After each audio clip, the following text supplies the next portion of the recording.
안녕하세요. RF Q&A입니다. 오늘은 전기장 두 번째 시간이고요. 가우스 법칙과 유전체에 대해서 살펴보도록 하겠습니다. 먼저 가우스 법칙에 대해서 살펴볼 텐데요. 가우스 법칙은 전속 밀도의 개념을 살펴보게 됩니다. 전속이라는 것은 전하가 있으면 전하에서 나오는 전기장의 모양을 우리가 전기장선이라는 화살표를 이용해서 표현하게 되는데요. 이 전하에서 나오는 모든 전기장선 다발 전체를 우리는 전속, 일렉트릭 플럭스라고 표현을 합니다. 이 일렉트릭 플럭스 전속은 전하에서 나오는 전기장선 기준이기 때문에 전하 주변에 있는 매질이랑 상관없습니다. 전하 주변 매질 특성과 상관없이 전하에서 나오는 전기장선 다발의 총합입니다. 그래서 전속은 전하량과 같다라고 우리가 정의를 하고 있습니다. 그럼 전속 밀도는 뭐냐? 이 전하에서 나오는 전기장선 다발 전속 중 특정 지역에서 특정 면적을 통과하는 단위 면적을 통과하는 전속을 전속 밀도라고 얘기합니다. 전속을 거리 R인 구표면, 거리 R인 구표면을 통과하는, 그래서 전속을 면으로 나누는 게 전속 밀도가 되고요. 전속 밀도는 D로 표현합니다. 전기장은 E이고 전속 밀도는 D입니다. 전속 밀도 D는 전속을 거리 R, 전하와 거리가 R인 구표면적으로 나눕니다. 그게 전속 밀도, 면으로 나눈 거니까. 이 전속과 전하량은 같죠. 그래서 전속 밀도 D는 Q를 9의 표면적으로 나눈 값이 됩니다. 그리고 전속 밀도 D도 벡터 값이기 때문에 방향 벡터 AR이 들어오고요. 뒤에 값 4파이 R 자승분의 Q로 표현이 됩니다. 그래서 우리는 전속과 전속 밀도는 전하에서 나오는 전기장선 다발에 관련된 물리량이고요. 전하 주변에 있는 매질 특성과 상관없이 전하량에만 관련된 값입니다. 전기장과 비교를 해보면 전기장은 마찬가지 전하량을 거리의 제곱으로 나누고, 그런데 입실론 제로, 전하 주변에 있는 매질 특성 입실론 제로가 분모에 들어가 있죠. 근데 전속 밀도 D는 입실론 제로가 없습니다. 그래서 전속 밀도 D와 전기장 E는 요와 같은 D는 입실론 제로 곱하기 2라는 관계성을 갖고 있습니다. 그래서 전속과 면은, 전속은 뻗어나가는 방향인 거고요. 화살표로 표현되어 있으니까 면이 있는데, 이 전속과 면은 면을 수직으로 통과하는 성분만 인정됩니다. 그래서 전속 밀도와 면은 이렇게 벡터 내적으로 표현을 하고, 벡터 내적이기 때문에 전속은 스칼라 값이 됩니다. 그래서 전체 전속은 미소 전속, 전속 밀도를 미소 면적을 통과하는 미소 전속을 면에 대해서 적분을 하면 전속 밀도는 4파이 R 자승분의 Q고요. 구표면적은 4파이 R 제곱이기 때문에 나누면 전하량이 남습니다. 그래서 전속과 전하량은 같다라고 다시 쭉 와서 다시 역으로 되돌아가는, 이게 증명이 되는 걸 볼 수 있습니다. 가우스 법칙에는 이제 가우스 면이라는 게 존재하게 되는데요. 이제 오른쪽 그림처럼 다양한 전하들이 존재하게 되는데, 이때 관심 영역에 대한 공간, 폐공면을 그려놓습니다. 그러면 우리는 이 폐공면 내에 전하가 이렇게 불규칙하게 있는데, 우리는 요 내부의 전하량 전체를 Q1, 2, 3, 4 있는 전체 전하량을 구하고 이 면 내부에 골고루 대칭적으로 전하가 분포되었다고 가정을 합니다. 그렇게 면을 하나 정하고 그 정한 면이 가우스 면인 거고 그 가우스 면 내에 있는 전하는 어떠한 분포를 가지던지 간에 우리가 이 가우스 면을 다룰 때는 그 내부의 전하는 총 전하량이 골고루 분포되어 있다라고 가정을 합니다. 그 상태에서 우리는 가우스 법칙을 정의를 내립니다. 가우스 법칙은 임의의 폐곡면, 막혀있는 3차원 공간이죠. 이 임의의 폐곡면, 가우스면을 통과하는 전속, 그 가우스면 내부에 있는 전체 전하량에서 나오는 전체 전속은 이 가우스면을 통해서 밖으로 뻗어나가겠죠. 이 면을 통과하는 전체 전속은 그 가우스면 내부에 있는 총 전하량과 같다. 이게 가우스 법칙입니다. 수식으로 표현하면 폐곡면 전체, 그러니까 적분기호에 서클을 표현을 해서 폐곡면, 요 적분 변수 면으로 둘러싸여 있는 적분, 전속 밀도를 적분을 한다. 그래서 폐곡면을 빠져나가는 전속 밀도, 그럼 전체 전속이죠. 그 전속은 그 가우스면 내부에 있는 총 전하량과 같다. 이게 가우스 법칙입니다. 벡터 영상을 살펴보면 이 적분, 폐곡면에 대한 면적분을 최적 적분으로 변환해주는 발산 정리가 있습니다. 벡터 정리 중에 발산 정리로 폐곡면에 대한 면적분을 기본적인 최적 적분으로 변환해주고요. 전하량은 이와 같이 최적 전하 밀도를 이용해서 최적 적분으로 표현하게 됩니다. 그래서 최적 적분을 벗겨내면 내부에 있는 다이버전스 D는 전하 밀도 로 V와 같다. 입니다. 그래서 이 미분식이 가우스 법칙의 미분형인 거고요. 처음에 살펴봤던 왼쪽에 있는 수식이 가우스 법칙의 적분형입니다. 전자기학 교재들을 살펴보게 되면 주로 대부분의 수식들, 정의식들은 이와 같이 미분식으로 표현을 많이 하게 되는데요. 이 가우스 법칙에 대한 미분식에 대한 물리적 의미를 한글로 설명을 하고 그러면 그 설명은 주로 적분식으로 이해하면 보다 쉽게 이해가 됩니다. 그래서 물리적 의미, 미분식, 적분식 이 세 가지를 한 세트로 기억하고 있으면 좋을 것 같습니다. 앞선 전기장 영상에서 살펴봤던 무한히 긴 도선의 전기장 구하기를 한번 비교를 해보려고 이제 가우스 법칙을 이용해서 살펴보도록 하겠습니다. 선 전하 밀도로 L이 있는 무한히 긴 도선이 있고요. 이때 가우스면 높이가 H이고 반지름이 R인 원기둥을 살펴보겠습니다. 그럼 이 안에 있는 전하량은 선 전하 밀도 로 L 곱하기 높이가 H니까 이와 같이 전하량, 가우스면 안에 있는 전하량 Q는 로 L H가 됩니다. 도선에서 상승되는 전속 밀도, 여기 전체가 전하니까 여기서 전속 밀도가 쭉쭉 나가겠죠. 이때 이 D를 둘러싸고 있는 가우스면에 대한 적분이죠. 그럼 이 원기둥의 면은 탑면, 바텀면, 그리고 사이드면이 있습니다. 근데 탑면과 바텀면은 이 도선을 기준으로 플러스 Z와 마이너스 Z로 대칭 구조이기 때문에 벡터를 취하게 되면 그 값은 크기는 같고 방향은 반대여서 제로가 되고 또 하나는 무한히 길면 D가 R 방향으로만 좌우 방향으로만 형성하게 되는데 탑과 바텀의 면 벡터 방향은 플러스 Z와 마이너스 Z입니다. 그래서 이 선의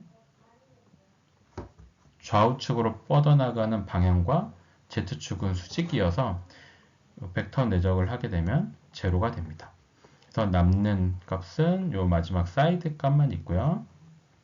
사이드 값은 dr 방향인 거고, 이 면적은 이 원기둥의 측면을 펼쳐보면 직사각형이 되는데 높이는 h고 가로기는 이 원의 길이인 2πr입니다. 그래서 면적은 2πr h 직사각형 면적이 되고요. d는 dr이 됩니다. 그래서 전하량, 전속 밀도 dr, 그다음에 요 값이 나오게 됩니다. 여기서부터 이제 전기 살펴보면 dr은 이와 같이 2πr h분의 q가 되고요. 전하량 q는 rho lh가 되기 때문에 이 값이 들어오고요. 분모 분자에 있는 h 약분되면 전속 밀도 dr은 이와 같이 정의됩니다. 앞서 살펴봤던 것처럼 전속 밀도 d는 입실론 제로 2이기 때문에 이 r은 dr을 입실론 제로로 나눈 거고요. 따라서 전기장 E는 이와 같이 표현됩니다. 이 값은 지난 영상에서 살펴봤던 전기장을 벡터로 계산했던 것과 같은 값을 얻게 됩니다.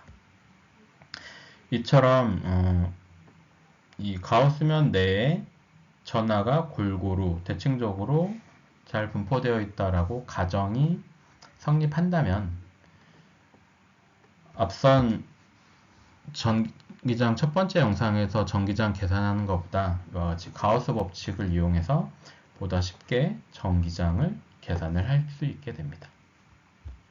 우리가 전자기학을 공부하면서 제일 많은 결과를 얻어내야 되는 것은 결국 전기장과 자기장이기 때문에 이러한 방법들을 이용해서 전기장을 쉽게 계산하는 방법들을 계속 찾아내게 됩니다. 전기장과 전속 밀도를 다시 한번 살펴보면 전기장은 전하가 있고 거리 r 떨어진 지점에 미치는 영향을 표현한 게 전기장입니다. 그렇기 때문에 전하로부터 거리 r 떨어진 지점 이 사이에 있는 매질의 특성에 영향을 받습니다. 반면에 전속 밀도는 전하에서 나오는 전기장선 다발 전속을 거리 r만큼 떨어진 곳의 단위 면적 ds를 통과하는 전속의 숫자로 표현을 하는 겁니다. 전하에서 나오는 전속은 전하 주변에 있는 매질과 상관없이 전하 자체의 특성이기 때문에 매질에 상관없이 전속이 나오고요. 다만 거리 r만큼 떨어졌기 때문에 그 전속수가 줄어드는 겁니다.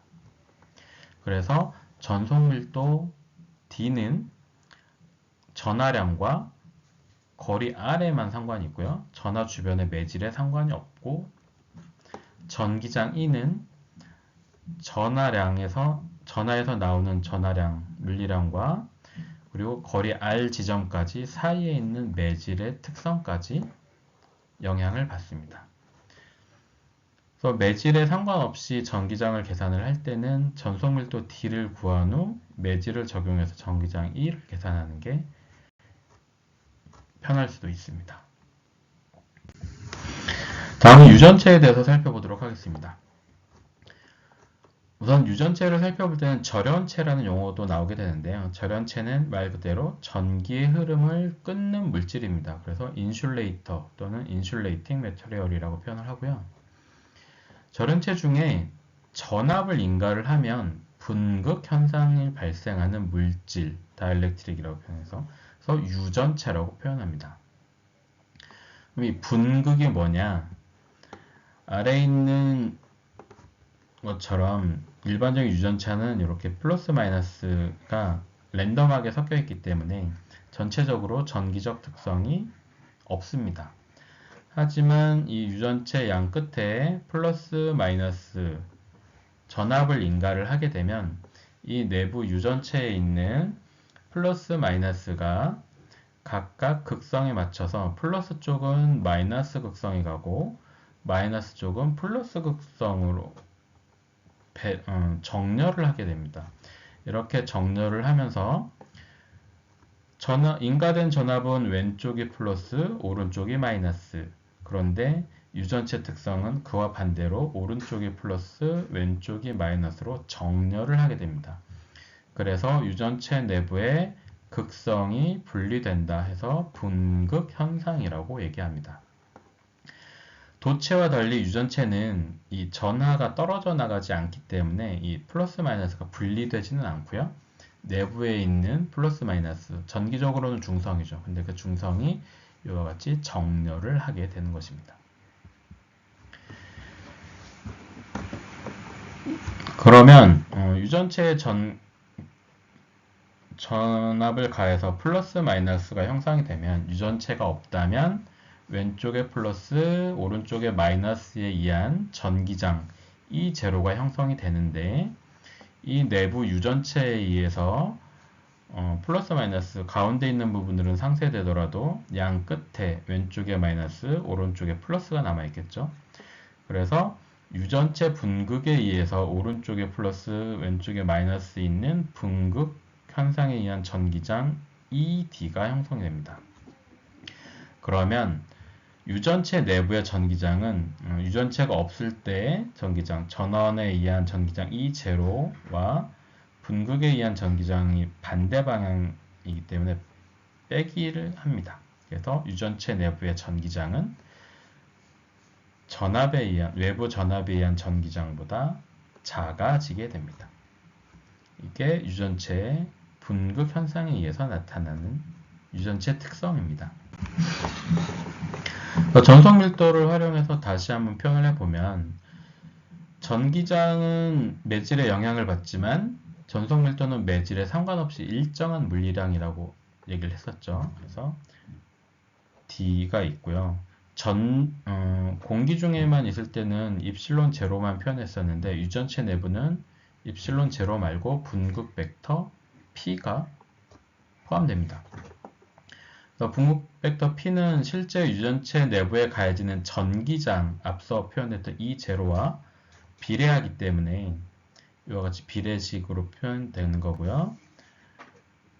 이 P, 분극 벡터 P를 대입을 하게 되면 전속 밀도 D는 이와 같이 표현이 돼서 우리는 이 수식을 입실론 R, 입실론 제로 E라고 표현합니다. 이때 입실론 R을 우리는 비유전율, 상대 유전율이라고 하고요. 1 이상의 값을 갖습니다.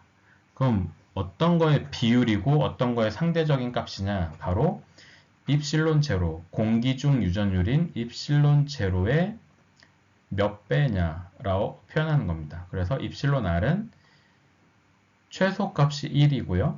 1이면 입실론 R이 1이면 공기 그리고 1보다 항상 큰 값을 갖게 됩니다. 또 대부분의 유전체는 공기보다 유전율, 비유전율 입실론 R 값이 1보다 큰 값을 갖게 됩니다. 전속 밀도와 전기장 살펴보면 D는 입실론 E인 거고요. 이 입실론은 입실론 R과 입실론 제로로 표현할 수 있습니다. 우리가 앞서 표현됐던 많은 수식에서 전기장 E의 입실론이 아니라 입실론 제로만 표현한 거는 매질이 공기 중이라고 가정해서 표현을 한 거고요. 보다 일반적으로 표현을 할 때는 매질이 임의의 매질이기 때문에 입실론으로 표현하고 그 입실론이란 의미는 입실론 R 곱하기 입실론 제로다 라는 사실을 기억해 두셨으면 합니다. 그래서 전기장 E는 여기 4파이 입실론 앞서는 입실론 제로라고 표현했었는데 여기서는 입실론, 임의의 매질, 임의의 유전체 내부에서는 이와 같은 일반식을 갖게 되고 반면에 전속밀도 D는 매질이랑 상관없기 때문에 분모에 유전율이 표현되어 있지 않습니다. 그래서 전하량을 가지고 전속밀도를 구하고 매질 특성을 활용해서 전기장을 계산하는 방식도 많이 사용하고 있습니다. 앞서 살펴봤던 가우스 법칙들을 이제 다시 정리해보면 이제 이와 같이 표현이 되는 거고요. 유전율을 입실론 제로가 아니라 일반식인 입실론으로 표현했습니다. 이와 같은 관계식들을 살펴보면 좋을 것 같습니다. 이상 마치겠습니다.